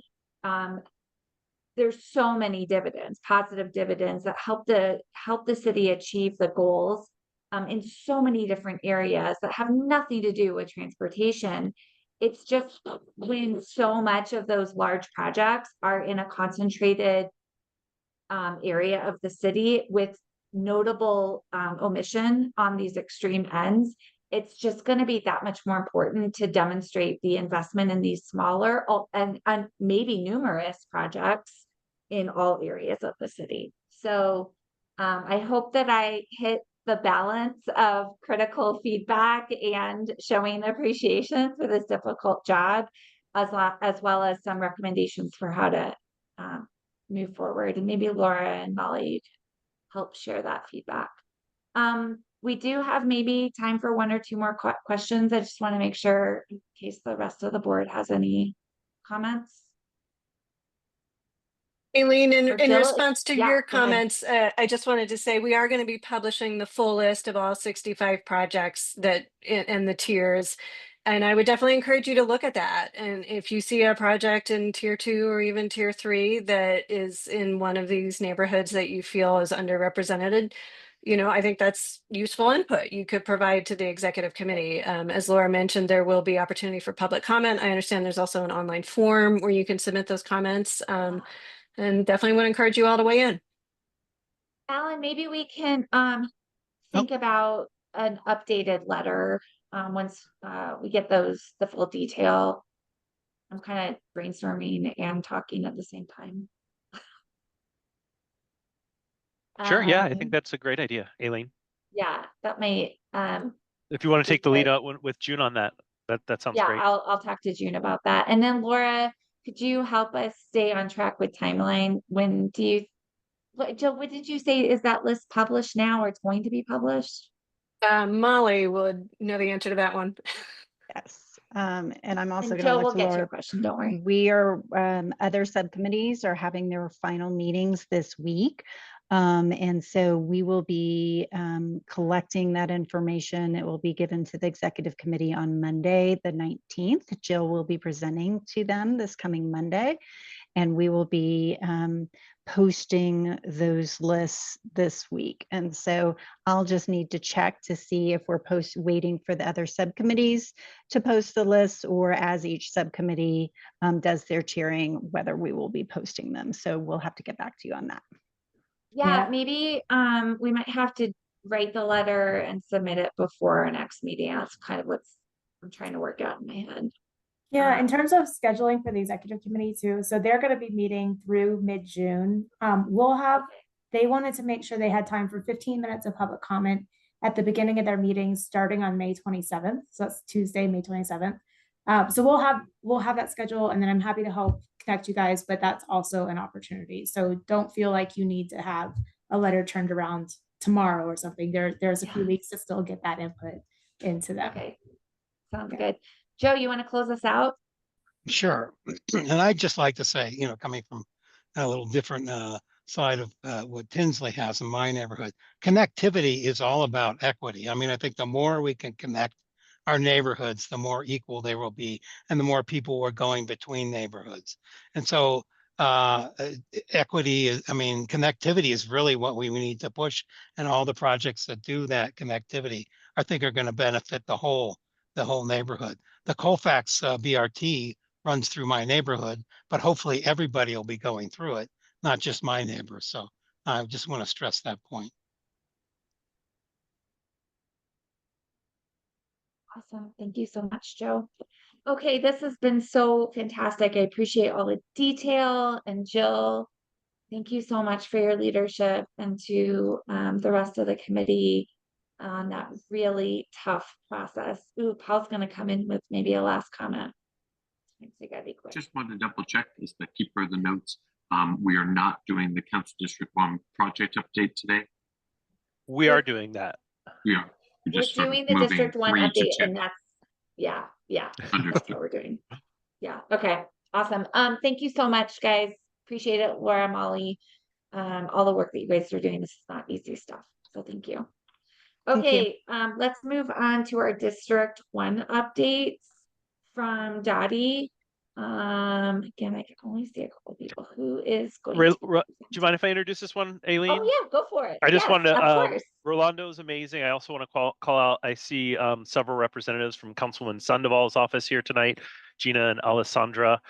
So thank you all. And I see several folks from Council District 1 from the north side here tonight as well. So thank you all for attending. It's great to see this, and we're excited. We got to be we're the last one on the list, even though we're District 1. So it's been really fun to see everything else, but excited to have the north side go down. So thanks, Rolando.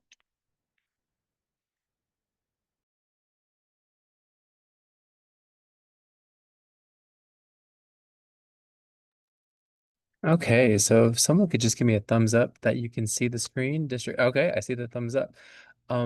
Thank you, everyone. I'm usually not in my chair at 5:30, so I'm adjusting to make sure the sun isn't in the screen, right? Okay.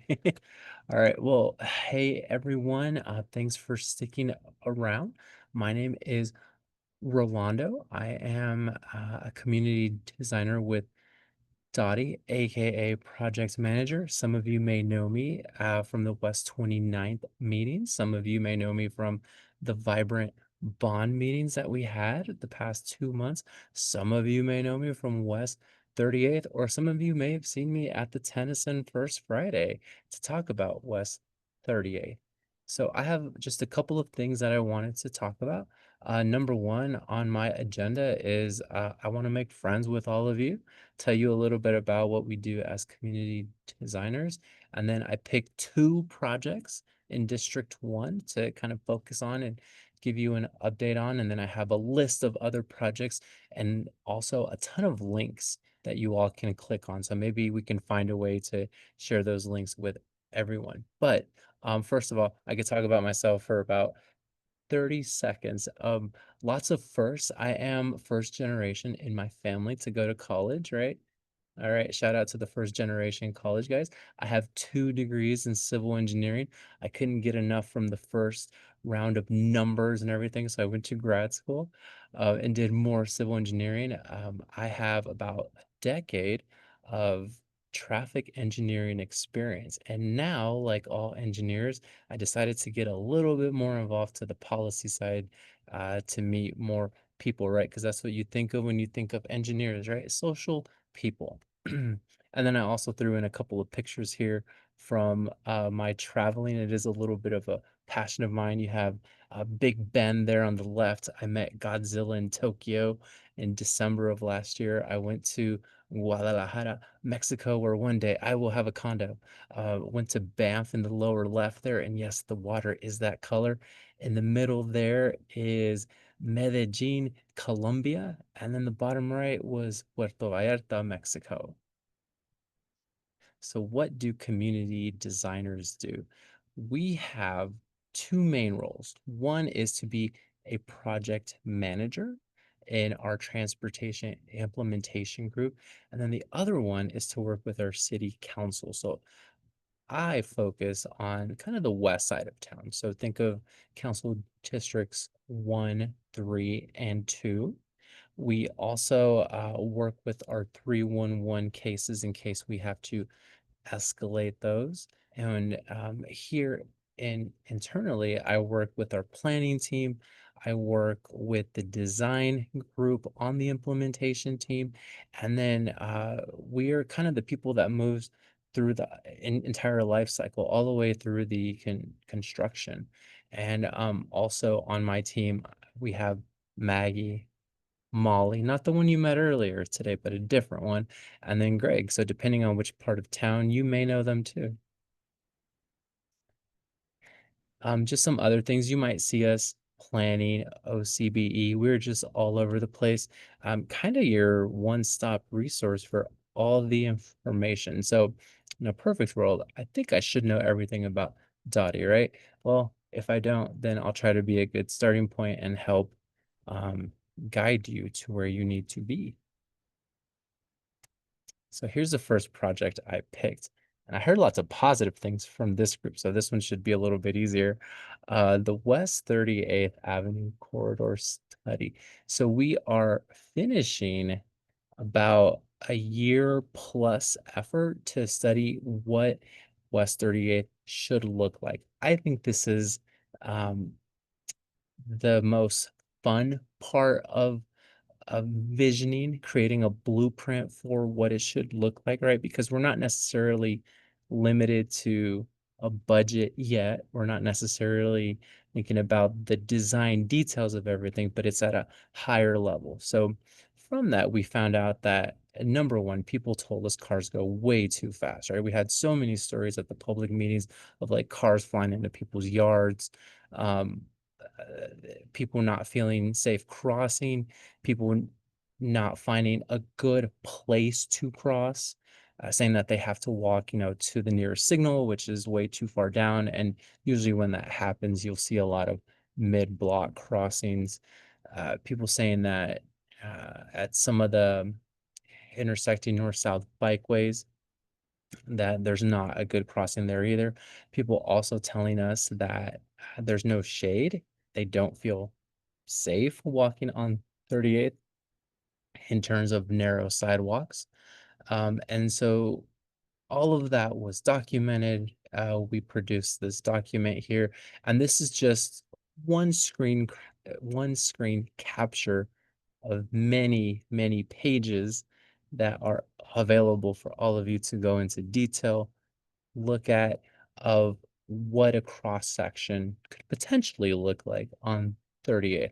So the first thing you'll notice is that instead of today's 5 lanes on 38th, which includes, 2 eastbound, 2 westbound, and then something in the business we like to call the twiddle, the two-way left turn lane, a new term to show off to your friends, twiddle, to take away that outside lane, repurpose that outside lane for, depending on what the needs are along that section, in that spot of West 38th. Maybe it could be a parking lane. Maybe it could be the opportunity to create a buffer between the sidewalk and the driving lanes. Maybe at the intersections, it could provide the opportunity for the buses to have a queue jump. A queue jump is where the bus can go around the longer queue of cars at a traffic signal and kind of get a head start that way to improve the time travel reliability of the bus.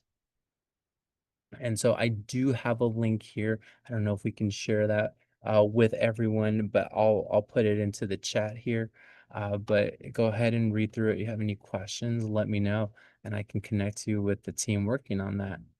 And last thing I'll say is we are in the inform stage of this project. So that's why I mentioned, like, I was at the Tennyson First Friday, just to really get the word out that this study exists and that it's been a year plus long effort, and just wanting everyone to know that it's out there and check it out. And one of the questions that we got at First Friday was, when are you going to build it, right?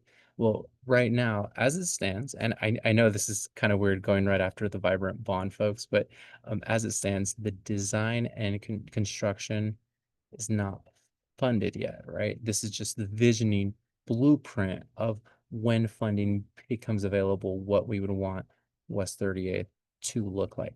And I think I didn't mention what the limits are here. So it's from Sheridan over on the west side of town to essentially the train tracks near Fox Street, getting closer to I-25 on the east side. All right. The second project I picked to focus on is one you may have heard about. It's West 29th Safe Slow Streets. So the reason why I picked this project, one, is because I think I'm getting close to 6 months now where I've heard nonstop the speed cushion comments, I'll call them, right? Comments, yes.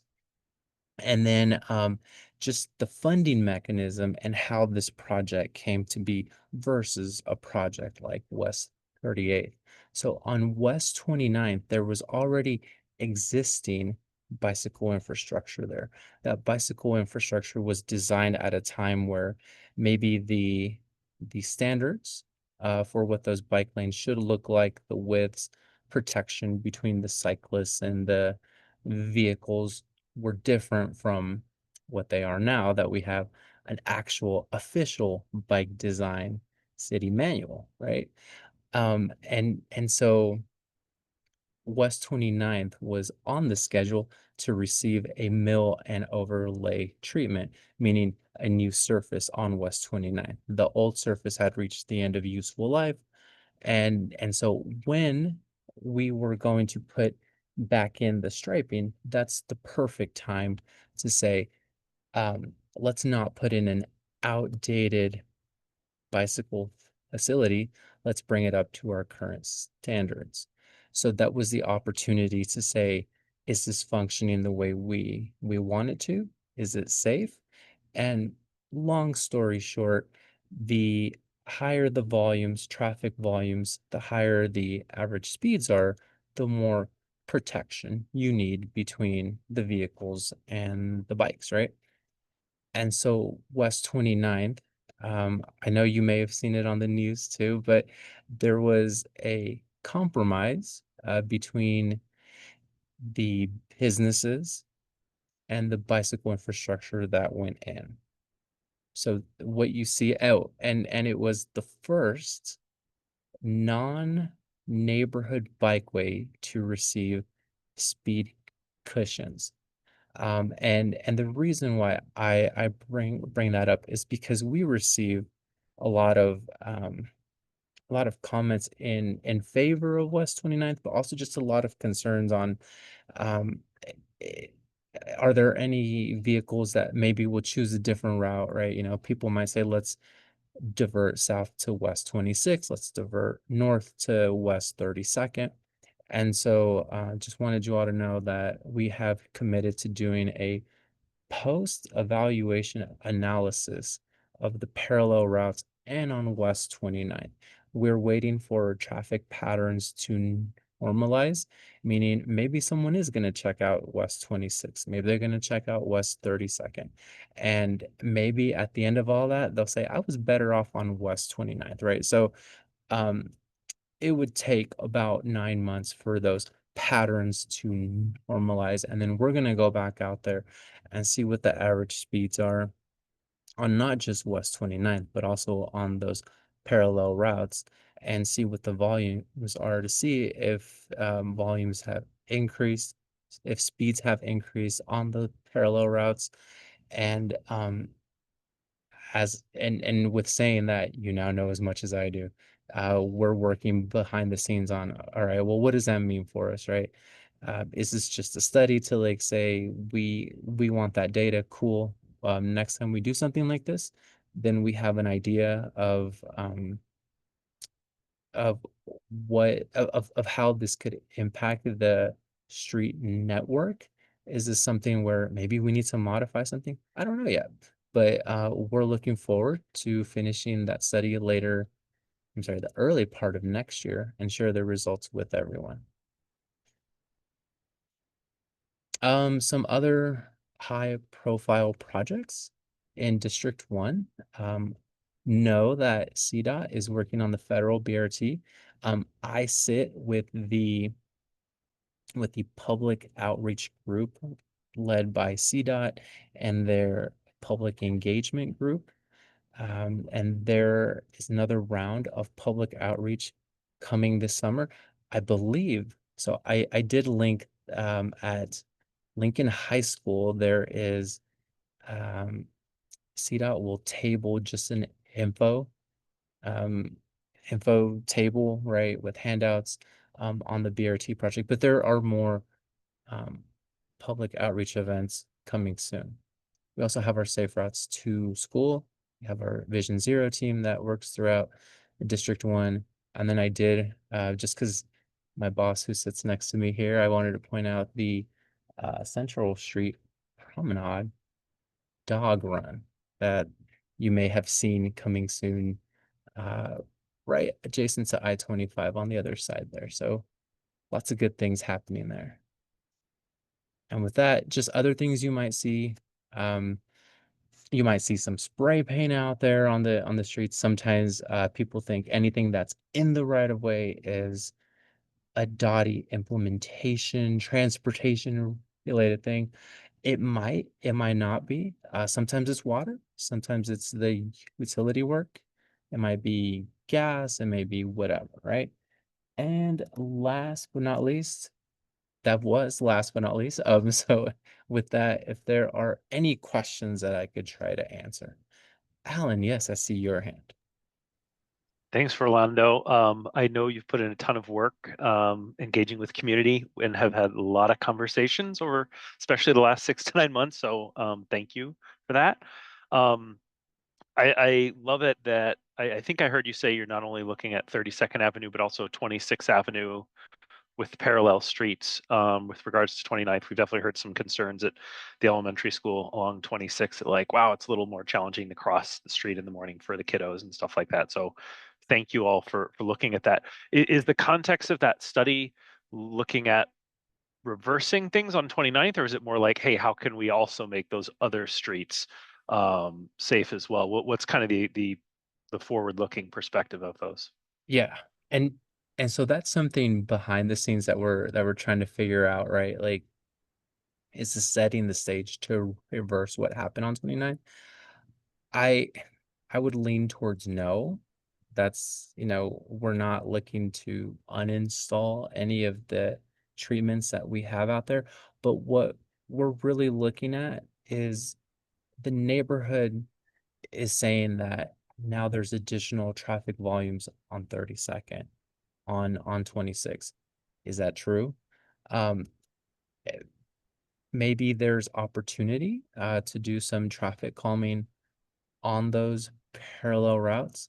Not quite sure yet. And yeah, maybe at this point, so I said 9 months, but at this point, I think we're more like 7 or 6 months out, right? It's been that long, but I would say it's more to look at the impacts on those adjacent streets. And also just from, I did mention the engineering background. I like to review the data. When people say that because of the traffic calming, the speed cushions specifically is what they tell us on West 29th. Now there's a speeding problem on one of the parallel routes. That assumption, it's a little tough to agree with, right? And that's why we're looking at collecting data to see if there is a speed problem. And we also have before data, which at least on 32nd, I can't think of what 26 said right at the moment, but on 32nd, there was not a documented speeding problem beforehand. So that kind of gives us a good starting point. Yeah, that's great to hear. I mean, anecdotally, I cross both 32nd and 26 usually once or twice a day, and it's definitely a lot more volume. I can't speak to the speeding, but the volume I think is definitely up. So I'm really excited that you are approaching this from a data-driven perspective. So thank you. Yeah. Follow-up question. Really excited you presented 38th. Again, as I mentioned before, I think it's a really transformative project for North Denver, and I hope it makes the final cut for bond funding. When are we going to see some of the short-term improvements for 38th? Is that this year? Is that next year in terms of some of those paint and post and LPIs and things like that? Yeah. So we are looking, well, first of all, you've already seen some because we did lower the speed limit down to 30. So on top of that one, but so I'm working right now with the project team on the public outreach for those short-term improvements. I'm hoping by this year we can start to see some changes. Great. That's really exciting. And we're very excited about that one.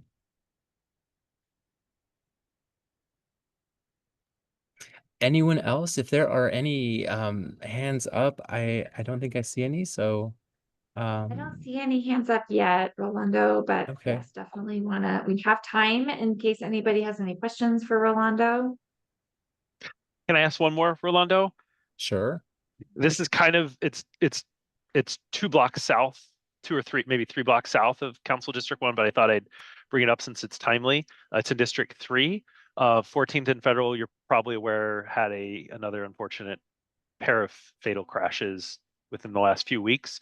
Are there any details you can share, any improvements to that particular intersection? I know it's certainly an equity neighborhood between Sun Valley and Villa Park there, and unfortunately seen a ton of accidents. Is there anything else planned for Federal, either Yeah. there or further into North Denver?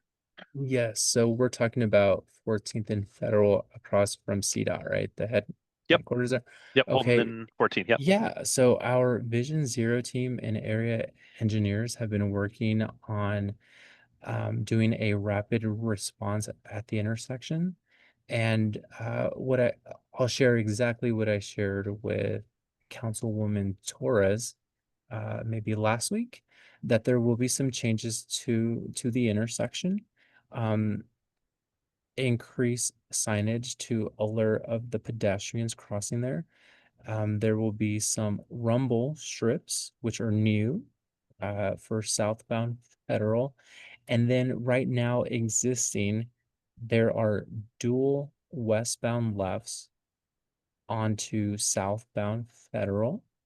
And we are going to hatch out, meaning get rid of one of those to have a single westbound left turn. So if you think about someone who's crossing, pedestrian crossing on that south leg of the intersection, east-west, and a conflicting dual westbound left, then that's two cars, right? You know, one car could essentially block the view of the pedestrian to the other car. And I don't know enough about the crashes to know if like maybe the most recent fatality had something to do with that. I would assume so. But so with that single left, you will only have you know the one car instead of the two cars next to one another. To which then the next question I get is, well, does that compromise the level of service? And no, not at the location there where a single left can still handle the existing traffic volumes and have a reasonable level of service while making the intersection safer for the pedestrians also. Great, thank you. It's great to hear Thank, that there's a yeah, focus there. So thank you. absolutely. Thank you for asking things that I knew about. I see Jake had his hand up. Hi, Jake. Hey, I had a quick question. The right where like 29th meets Spear, I think is where some things get a little funky from my experience. Yep. This is really hyper specific, so I'm sorry if if it's too in the weeds, but particularly I think especially after like events at Mile High Stadium, 29th and Spear becomes this huge like outflow onto I-25. Mhm. The turn, if I'm understanding how the street's designed, which I think it's actually a little confusing at Elliott and 29th, basically, there's a like 10-foot section of like the green zebra stripe pattern, right? That I believe is supposed to be the entrance to turn right onto Spear and also Decatur, but it's kind of unclear to me whether it's both or one, because it's like a block and a half away from turning right on Spear, and it seems like a potential conflict zone for like right hook crashes with cyclists. If that Okay. makes sense. Sorry, I know that was hard to explain. That's okay. I'm looking at an aerial map right now. So you're so is the question, is the dedicated right turn lane on eastbound 29 that is a right turn only onto Spear, is that also the right turn lane for cars turning right onto Decatur? Yeah, it's basically like I don't know what you guys call them technically, but like the weave section where like the Uh, driver's supposed to cross to the right side of the bike mhm. lane. It feels really far back from Spear, and I'm wondering if it like creates an issue where it's unclear where that Oh, conflict is supposed to exist, if that makes sure. sense. Okay.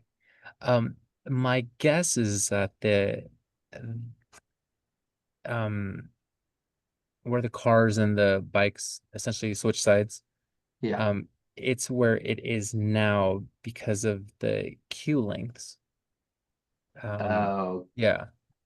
And so when we looked at like, you know, the average queue length for those right turns, it would make sense to move that crossover farther west, so farther back essentially, so that it happens before they're not closer to the intersection.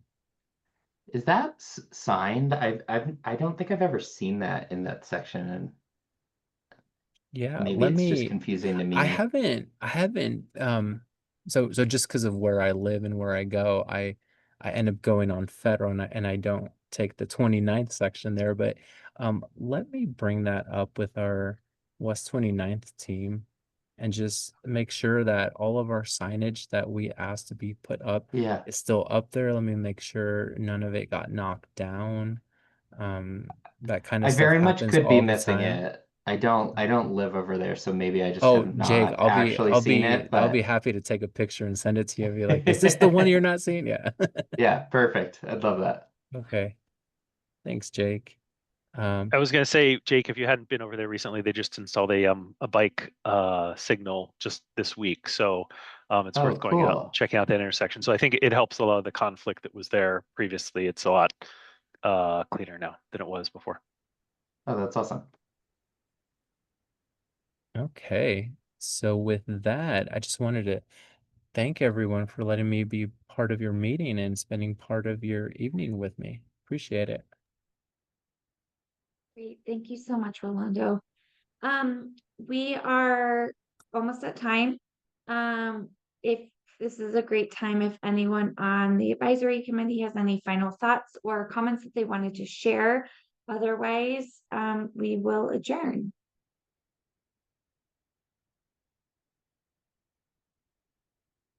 Okay, sounds good. Thank you so much, everyone, for giving us time on your Tuesday. And we'll wait, Paul's got something. One quick one. I just want to plant the seed as I've done before.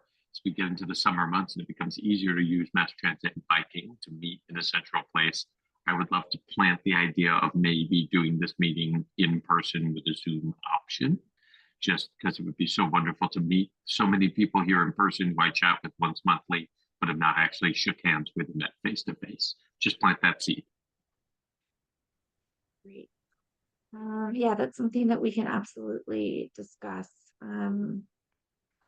Let's since it's the beginning of the summer soon, Alan and I will put our heads together on that. We'll come up with a plan. Sounds good. Thank you, Paul, for holding us to that great idea. All right, anything else? Okay. Thank you so much. Have a great Tuesday and we'll see you next month. Bye.